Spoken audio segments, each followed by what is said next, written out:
Good evening.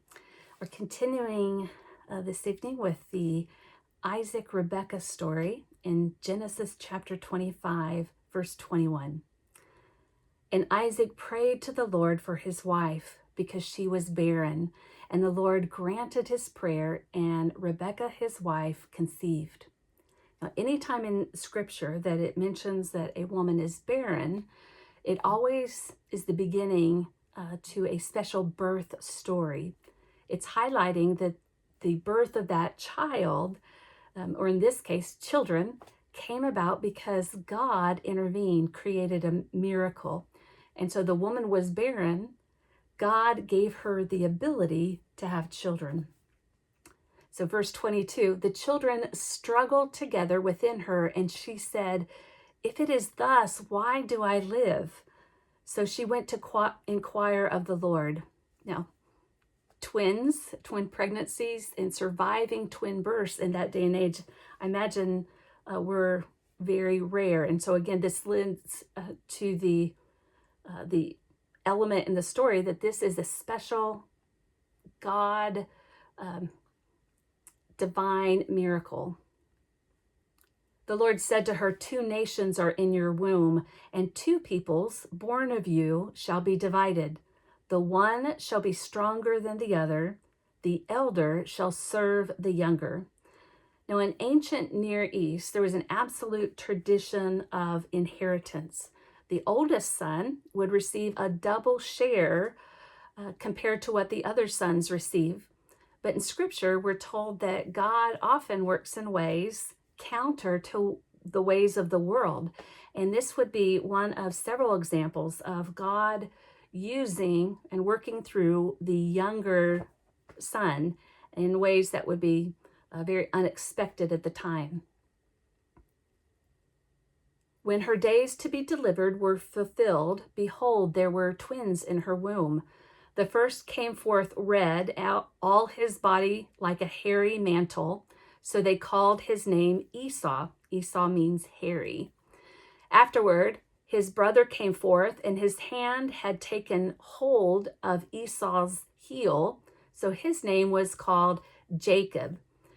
Isaac was 60 years old when she bore them. So a couple things. One, Jacob means kind of the grasper, the one who gets ahead by cutting corners, the one who is always looking to promote themselves. In addition, remember I said last evening Isaac was 40 when they got married, and he's 60 when she gives birth to the twins. So 20 years she's been barren, and the story is highlighting that fact. She is not able to have children, so this is a miracle of God. When the boys grew up, Esau was a skillful hunter, a man of the field, while Jacob was a quiet man dwelling in tents. Isaac loved Esau because he ate of his game, but Rebekah loved Jacob.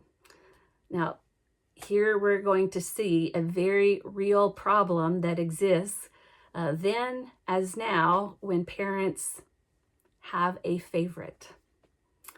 Once when Jacob was boiling pottage, Esau came in from the field, and he was famished.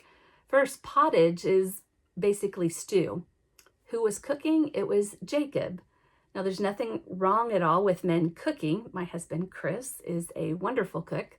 The Scripture doesn't have any kind of language ridiculing the fact that Jacob was cooking. I point it out because it makes sense why Jacob was closer to his mom. He was staying in the tent, cooking and helping around the house, the tent. Esau said to Jacob, "Let me eat some of that red pottage, for I am famished." We probably think that this was made from red barley, a red barley stew. And because of the red pottage, his name Esau was also called Edom, which means red. Now, a side note of that, a very famous descendant of Esau, the father of the Edomites, Esau was Edom, the father of the Edomites. A very famous descendant of his would be Herod the Great, who was an Edomite. Jacob said, "First, sell me your birthright." And Esau said, "I'm about to die. Of what use is a birthright to me?" Jacob said, "Swear to me first." So he swore to him and sold his birthright to Jacob. Doesn't sound like the smarter of the two brothers. Then Jacob gave Esau bread and pottage of lentils, and he ate and drank and rose and went his way. Thus Esau despised his birthright. We'll continue on with this story tomorrow evening. Hope you have a great night.